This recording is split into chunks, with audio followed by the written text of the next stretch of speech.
بسم اللہ الرحمن الرحیم۔ ہر کام میں آسانی کے لیے دعا۔ حضرت ابو درداء رضی اللہ تعالیٰ عنہ فرماتے ہیں کہ جو شخص صبح اور شام یہ آیت مبارکہ 7 مرتبہ پڑھ لے تو اللہ تعالیٰ اس کے تمام کام آسان فرما دیتے ہیں۔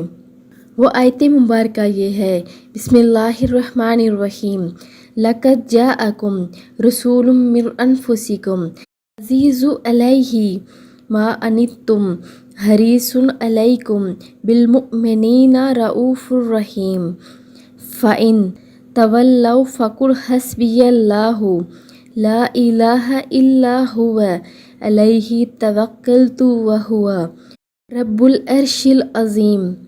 سورہ توبہ کی یہ آیت مبارکہ ہے جو آپ نے ہر کام میں آسانی کے لیے صبح اور شام 7 مرتبہ پڑھنی ہے۔